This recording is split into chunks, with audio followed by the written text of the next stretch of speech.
I sat silently at the far end of the dinner table, next to a tray of untouched pumpkin pie. Across from me, my father's face was flushed red. He had just finished his third glass of wine, his shirt collar askew like the rest of his half-hearted attempt at preparing for Thanksgiving. In that brief moment of stillness, when the sound of silverware faded, he spoke with a hoarse, shaky voice.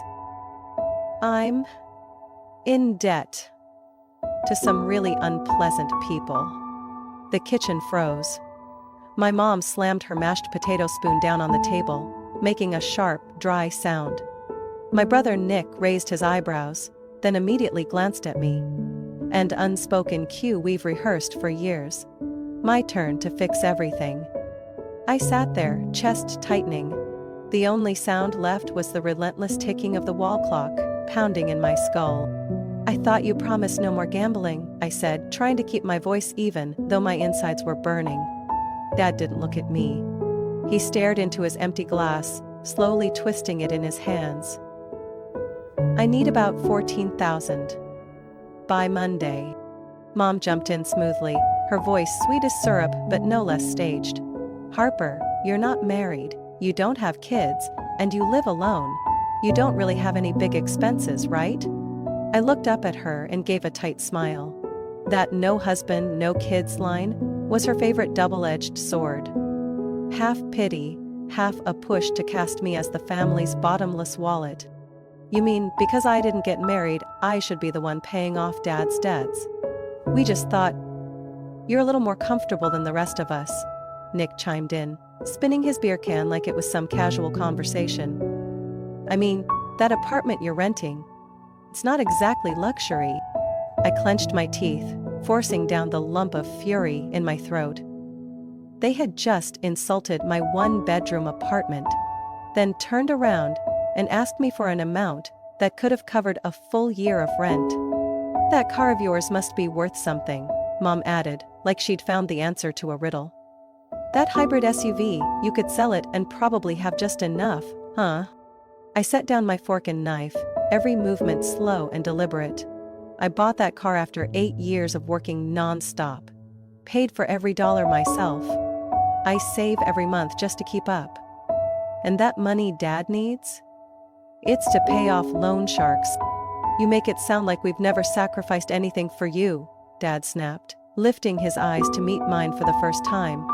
Bloodshot, furious, and shameless, all at once. I laughed, not out of humor but because I couldn't stomach the script anymore. "Sacrificed? You mean when you burned through my college fund at Atlantic City? Or that time Mom told me to understand the adults when I asked why there was no tuition money left? Yet we still managed that family vacation in Florida?" Nick cleared his throat. Mom flushed. The table fell silent. I stood, grabbed my coat. "I'm not selling my car. I'm not wiring money. I'm not putting anything on the line for this family again. If you walk out that door," Dad hissed, "don't expect to come back." I turned, standing tall in the thick, suffocating air. Good, because from now on I won't. As the door shut behind me, night had fully fallen. I didn't cry. What I felt, maybe for the first time in years, wasn't guilt for not being the good daughter. It was relief. A quiet, terrifying kind of lightness. I drove through the night, my chest still aching in waves from what had just unfolded at Thanksgiving dinner. But instead of heading straight home, I turned west. Down the winding road of Maple Court, leading to an old 2-story wooden house at the very end. The porch light was still on. The front roof remained half repaired after the summer storm, and the lawn had once again been lazily mowed. My family lived there, in the house they still believed was some miracle gift from a generous, anonymous landlord. Only I knew the name on the deed wasn't Brady Management LLC like they'd thought. It was Harper Ellen Harris. Me. The same woman they laughed at hours ago for living in a shoebox with leaky plumbing.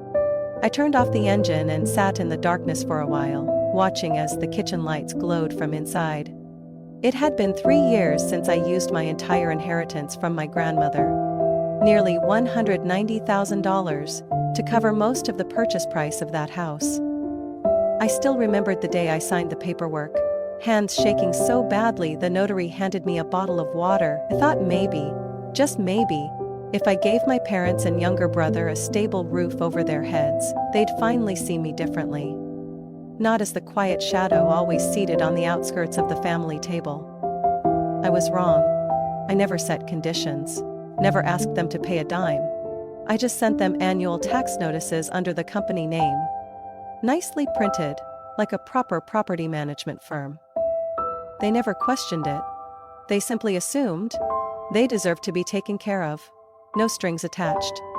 When I chose to live downtown, in a small studio apartment on the third floor of an old building on Lafayette Street, they laughed out loud. On the rare occasion they visited, rare as a meteor shower, my mother would whisper to the neighbors or building staff that I was still not settled, and that Harper is the kind of woman who doesn't even need a living room. Once, I overheard my brother Mason tell his girlfriend, "My sister lives like some elderly hermit in the middle of New York." The irony? I quietly paid $680 a month in property tax for the very house he was living in. I remembered last winter like it was yesterday. They called me at midnight, said the roof was leaking badly. Dad had a cough that wouldn't go away, and Mom was worried about mold. No one asked where I'd get the money. I sent a roofing company first thing in the morning. The invoice was $6,400, pulled straight from the savings account I had set aside for my first vacation in 6 years. Last month, Mason texted me asking to borrow $300 for gas and some toys for his little girl. I wired it without hesitation. Later, I saw his Instagram story at a Lakers-Knicks game. Courtside, VIP seats. I'm no saint, but I'm not stupid either. After leaving Thanksgiving dinner, I didn't go home. I drove to Sarah Green's office, my old college friend, now a real estate attorney with her own firm. She was the one who helped me form the LLC, transfer full ownership of the house under the company name, and keep my identity off every public record. "Harper," Sarah looked up from her files, surprised to see me at the glass door just before 10 p.m. "I have a question," I said plainly. "If a landlord hasn't received rent for 3 years, but has covered all expenses, do they have the right to evict the tenants?" She studied me for a moment, then waved me inside. "Are you ready to tell them?" I nodded. It felt like arming a bomb. "Harper, if you're truly ready to end this game, we can start the process. But once we do, there's no undoing it." I pulled a bundle of papers from my bag. Roofing invoices, plumber receipts, last year's property assessment report. I don't want to go back anymore. I want them to know exactly who their generous landlord really is. Sarah's face grew more serious. "Then welcome to the real fight. And trust me, sometimes family makes the worst tenants." I didn't say anything else, just nodded. After years of silent sacrifice, they were about to learn a truth they never saw coming. That house was never a blessing. It was a test. And they failed, miserably. 3 days after Thanksgiving dinner, I was working from my favorite little cafe on Spring Street. The kind of cozy spot with soft lighting and the smell of cinnamon waffles that made me feel like I belonged, even when the world outside didn't. It was where I came to focus, away from the sound of leaky pipes in my studio apartment. I had just hit send on my year-end campaign report when the door chime jingled. I looked up from my screen and froze. My mother and brother, Mason, were walking toward me, faces full of exaggerated drama, like they'd rehearsed this scene on the way over. Before I could react, they were already seated. Mom dropped her oversized purse on the table with a thud, her eyes scanning the room before locking on my latte, as if silently judging its luxury. "We need to talk," she said, her voice so low and somber I half expected her to announce someone had died. I shut my laptop. "If this is about Dad's debt, I've already made myself clear. We're not trying to pressure you." Mason jumped in. "We just hoped you could look at this from a family perspective.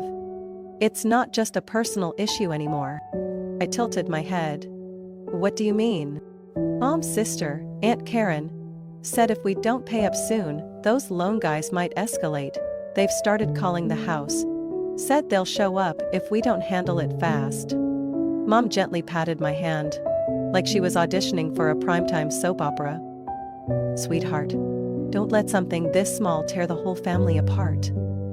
If we have to, I'll pay you back. Every penny, just... For now, maybe you could...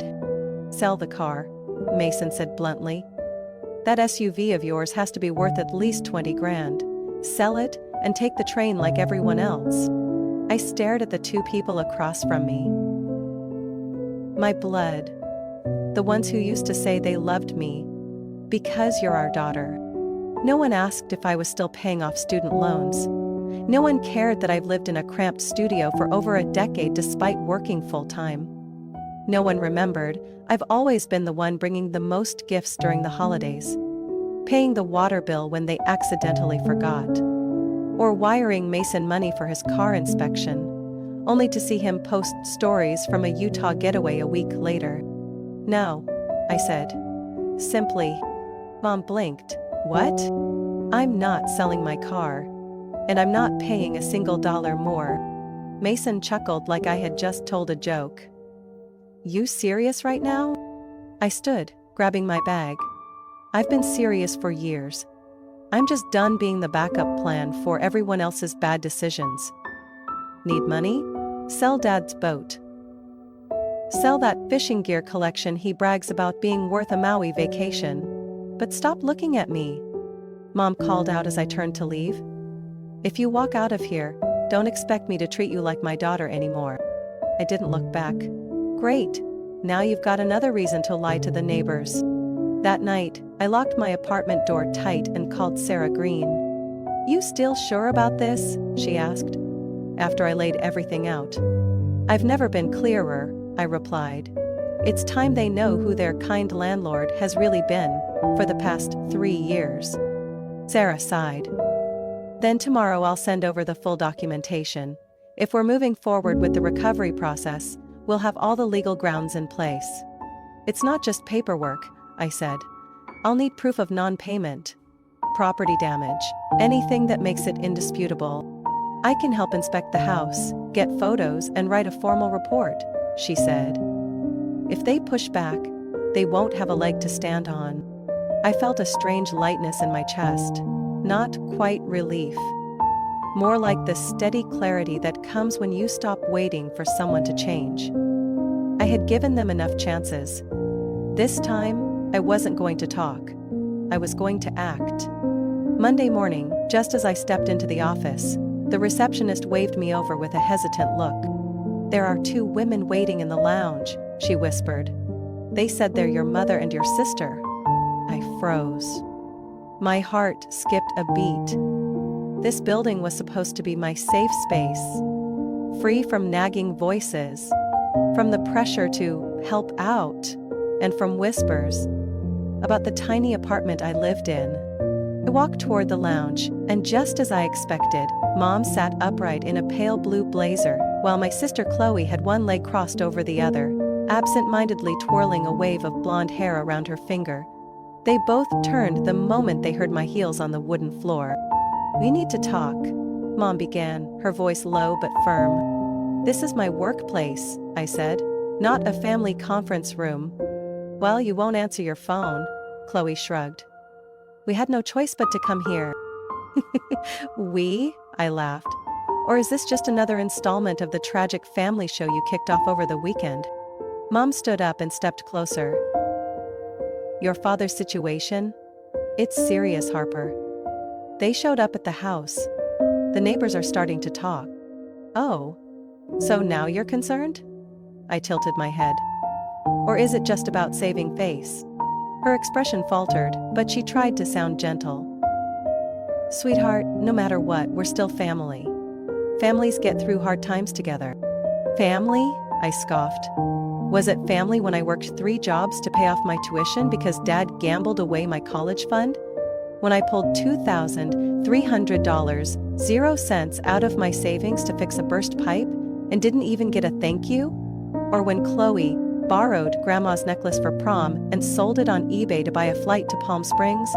Who kept quiet about that? Chloe flushed red. You can't keep dragging up the past. Past?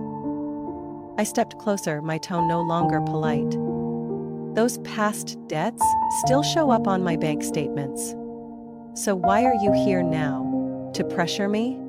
To guilt me into selling my car? Or is there a new sob story waiting?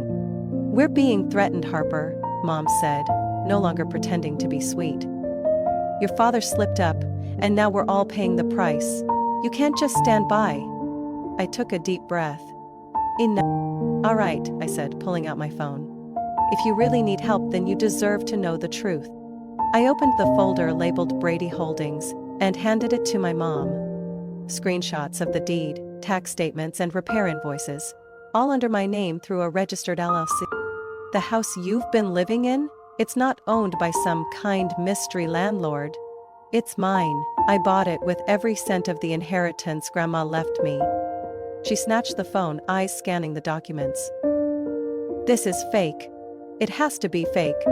The originals are at the law office, I said calmly. Sarah Green. You remember her? My college friend. She invited you to her wedding last year. She handled the purchase and helped keep my name off the records. Chloe shot up, eyes wide. You mean, you've been lying to us for 3 years?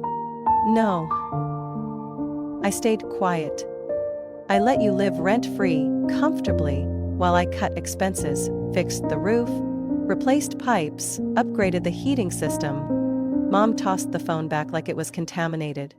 Why would you do this? To humiliate us? To play power games? No, I said softly. I did it because I stupidly thought that if I gave you stability, you'd finally see me as part of the family. No one spoke for a few seconds. Just the hum of the printer and the scrape of a chair in the distance. Chloe exhaled sharply. So what now? You gonna kick us out? I didn't answer right away. I thought about all those nights I sat with a calculator, choosing between groceries and utility bills, while they posted party photos and bought new furniture. That depends, I said. If you want to have an adult conversation, I'm open. But if you're here to blame, manipulate, or make demands, then you'd better expect a letter from my lawyer. I turned and walked back toward my desk, leaving them standing silent in the middle of the office. Because now they knew. That house was never theirs. Not really. Saturday night, the air in New Jersey turned sharply cold. I drove alone to the house at the end of Willow Creek, where, for the past 3 years, my parents and Chloe had comfortably called home, never once asking about a single bill or whose name was actually on the deed. They were spending the weekend at Aunt Carol's, according to a vaguely threatening voicemail my mom left after our confrontation at my office. I figured they were using the time to strategize a comeback. But tonight, I had my own plan, and I came prepared. With a flashlight, a camera, and the property inspection checklist Sarah had sent from her law firm. As I turned the key, the one I'd always kept but never used, it felt like I was walking into the scene of an abandoned crime. The door creaked open and a rush of cigarette smoke and dampness hit me square in the face. I coughed, clicked on the flashlight, and stepped slowly into the living room. The once beige carpet was now a grimy brown, speckled with burn marks, remnants of cigarettes casually flicked and forgotten. On the wall near the window were 2 holes, one round, one rectangular, like someone had punched the drywall and left it that way for months. The mahogany coffee table, the only antique I had kept from Grandma's house, was covered in deep scratches and water rings from hot mugs with no coasters. I lifted my camera. Each shutter click echoed like a sentence passed. In the kitchen, the fridge was leaking, its handle hanging by one screw. Cabinet doors sagged on broken hinges, held up with strips of red duct tape. I opened the microwave. It was coated in a yellowish grease, with a burnt popcorn smell that made me gag. I climbed the stairs. The floorboards groaned under my weight, and I could feel a few spots sink noticeably. In the bathroom, I nearly slipped on pooled water around the base of the toilet. Clearly, a long-standing leak. Thick black mold snaked up the shower wall like vines. A testament to months, maybe years of neglect. I sat on the edge of the bathtub and exhaled. Something inside me cracked. Then I walked into my old bedroom, now Chloe's makeup room. The door opened to a scene that stopped me cold. At least 10 empty wine bottles littered the tile floor. The vanity was packed with high-end cosmetics, and the walls were plastered with pop star posters and sticker-covered selfies. The small wooden chest I used to store letters and childhood photos was missing its drawers. In the corner, I spotted a familiar red velvet box, the one that once held Grandma's jewelry, carefully kept in my locked apartment drawer. I knelt and opened it with trembling hands. Empty. No necklace, no ring, no earrings engraved with her initials. A wave of cold ran through me. I remembered exactly where I had stored that box. Inside a locked drawer. Once when I came home late from a business trip, the building safety team had broken into my unit after I failed to respond to a fire alarm drill. Maybe that was when they took it. I sat there, stunned. This so-called family hadn't just broken trust. They had stolen something sacred. My phone buzzed. A message from an unknown number. A photo appeared. A pawn shop counter in the next town over, with a sign in the back reading, "Vintage jewelry. We pay more for proven family heirlooms." In the display case, Grandma's platinum teardrop necklace. I sat in the middle of what used to be the safest space of my childhood, feeling as empty as the jewelry box now resting in my lap. They hadn't just wrecked a house. They destroyed memories. I stood up and photographed every corner of the house. The pictures, the notes, the empty box. Everything would be gathered as evidence. Tomorrow, I'd send the full file to Sarah. No more helping out. No more, because we're family. Only what's real. Only what's mine. The next afternoon, I was sitting in Sarah's law office, finalizing the lawsuit paperwork when my phone rang. The screen flashed. Call from Valentina, neighbor. I answered, unsure why she was calling. "Harper?" Her voice was urgent and uncertain. "Can you come by for a bit? There's something I think you need to see." 10 minutes later, I was seated in her warm, tidy kitchen. The cozy, cream-colored house just across the street from the one I bought. Valentina, a widow in her 60s, lived alone and had always been polite, even though my family had never treated her kindly. She placed a small black USB drive on the table in front of me. "I installed security cameras around my house 5 years ago," she said. "Partly because there were a few break-ins around the neighborhood, but mostly because I started seeing things next door that didn't feel right." I looked up at her. "I didn't know you were the owner back then. But when you mentioned it the other day in your office, I started going back through the footage. And Harper, I saved nearly everything." She opened her laptop. Frame by frame, the clips played out. My father, Jeff, slamming his hand into the garage door when I refused to co-sign a loan. Chloe, sneaking a velvet jewelry box into her car. The very day of that so-called building safety check last year. My mother pointing at me in the front yard, shouting because I didn't come home for family dinner. Scene after scene. Yelling, intrusion, humiliation. The footage was silent, but I didn't need sound. Each frame punched the air from my chest. "I don't know whether to cry or say thank you," I whispered, eyes still locked on the screen. Valentina reached across the table and held my hand. "I didn't interfere before because I thought it was family business. But now I understand. This is emotional abuse. And you don't deserve it." I clutched the USB tightly. I knew this wasn't just a collection of files.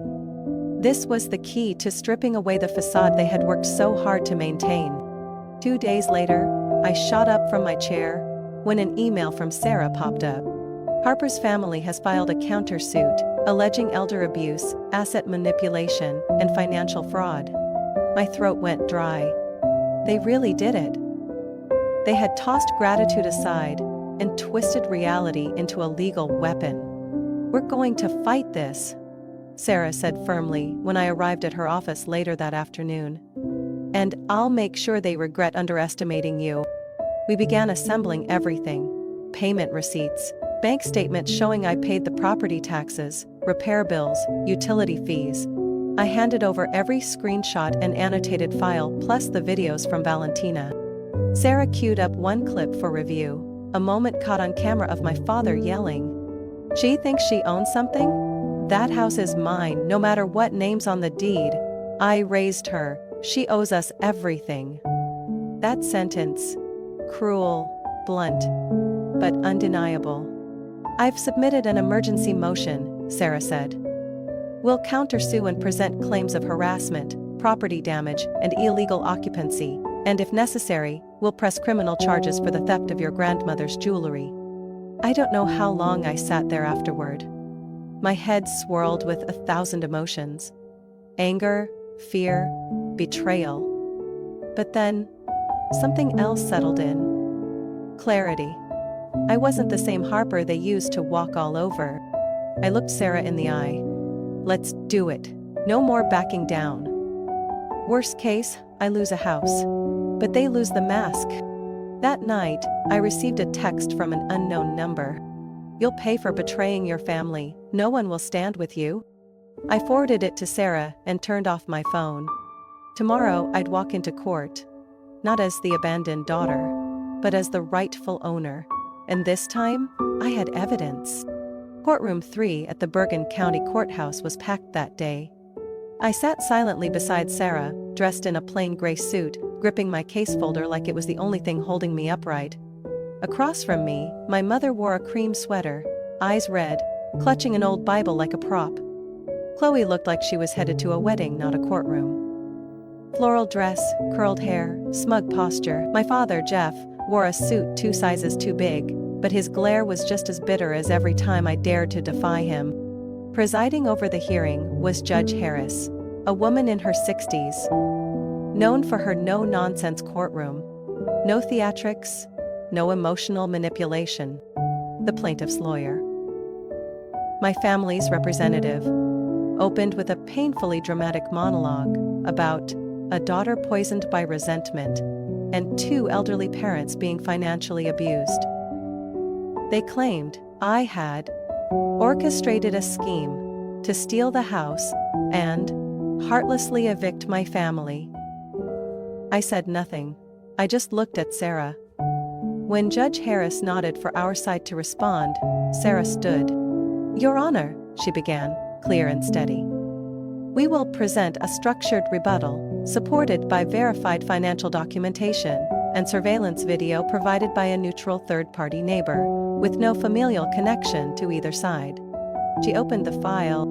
"These are the expenditures made by my client, Harper Ellen Harris, over the past 3 years. Property taxes, $19,600, 0 cents. Roof replacement, $4,400, 0 cents. Heating system upgrade, $7,800, 0 cents. Average monthly utility costs, $430, 0 cents. Total out-of-pocket expenses, $47,380, 0 cents. The courtroom stirred. Sarah continued.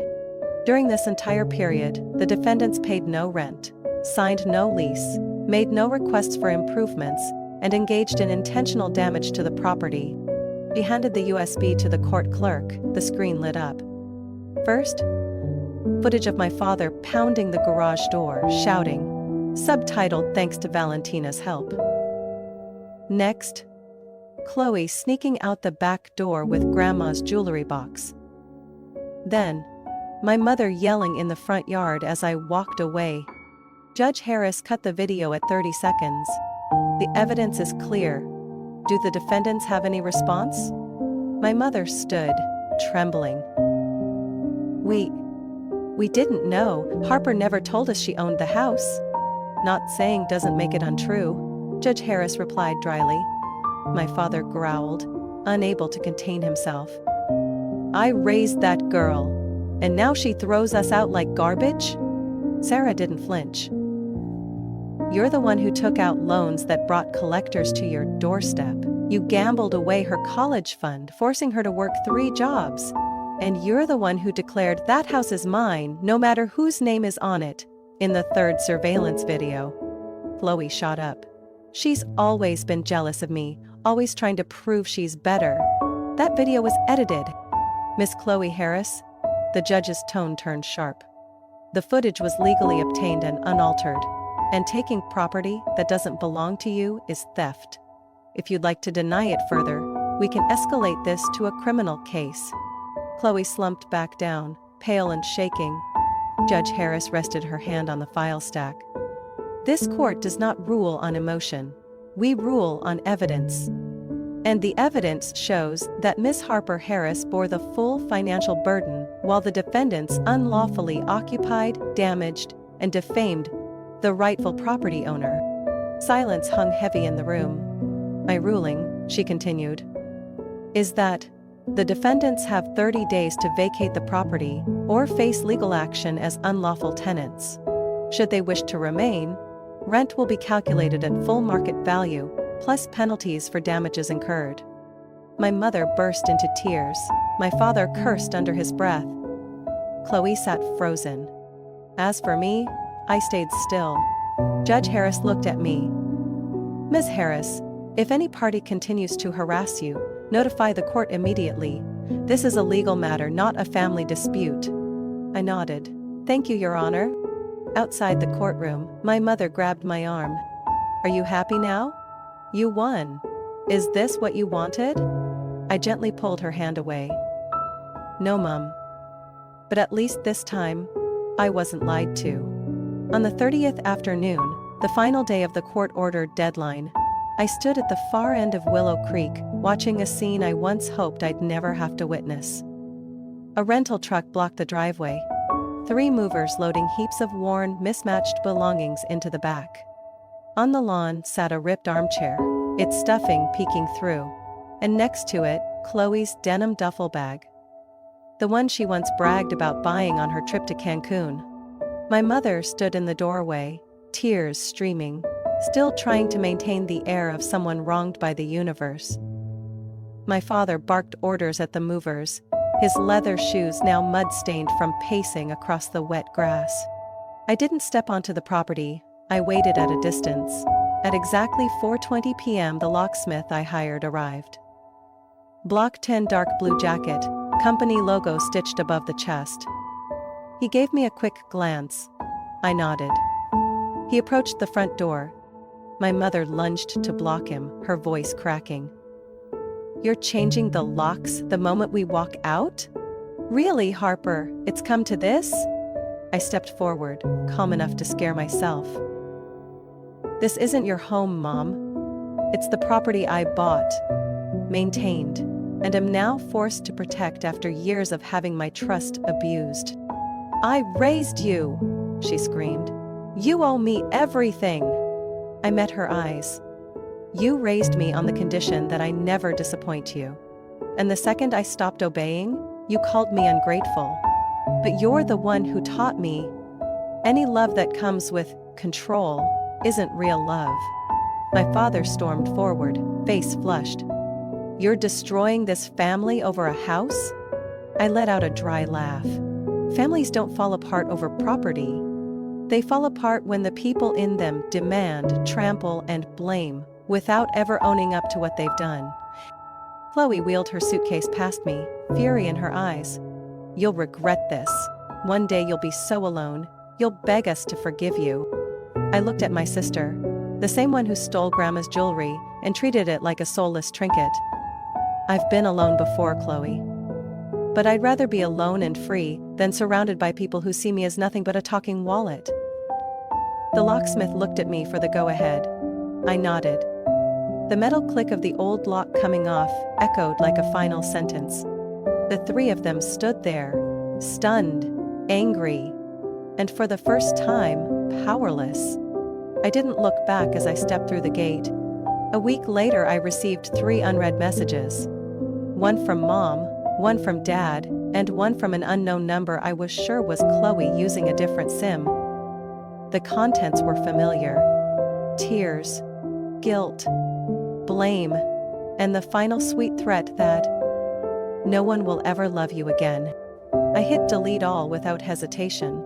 I didn't move back into the house.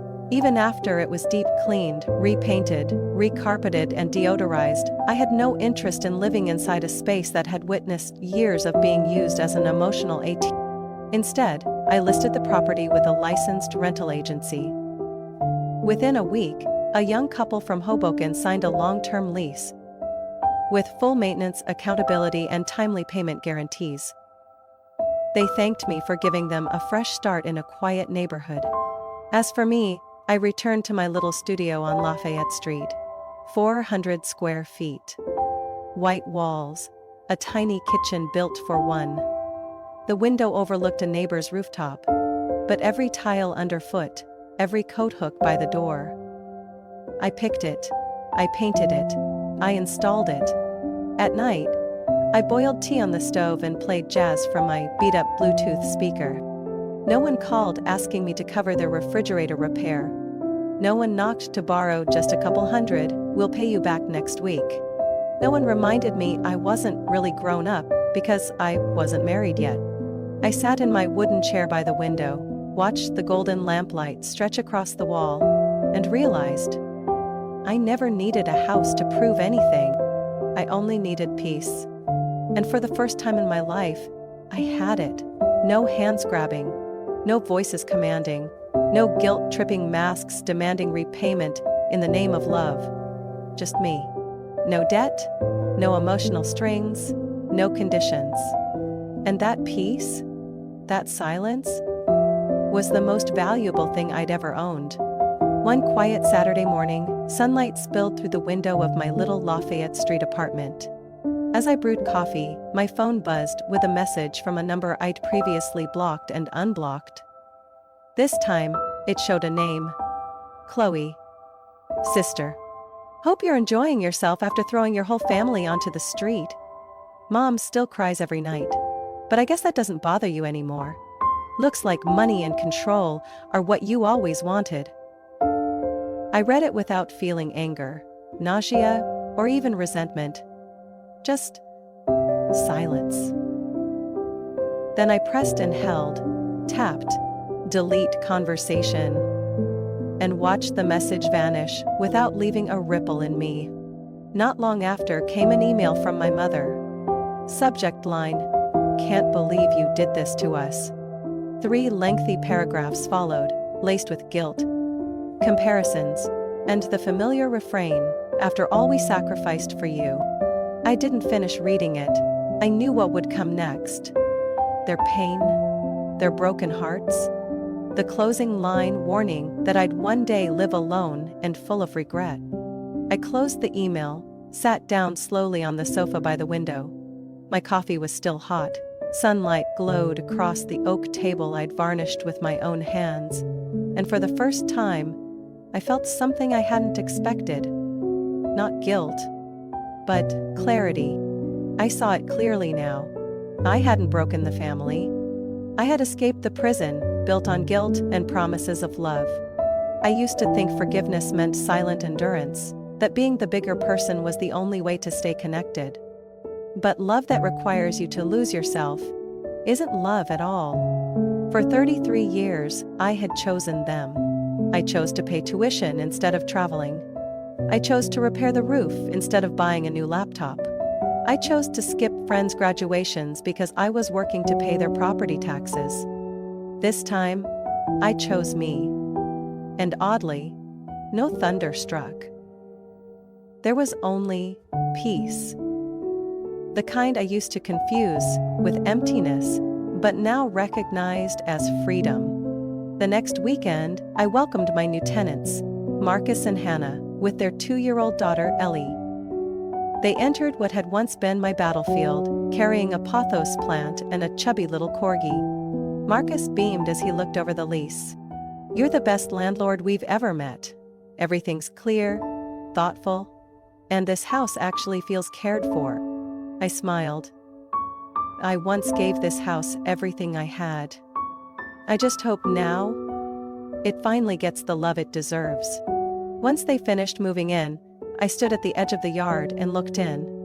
Warm lights glowed through the windows, and laughter from the kitchen echoed down the driveway. Laughter more real and joyful than any Thanksgiving I'd endured there. No more blame.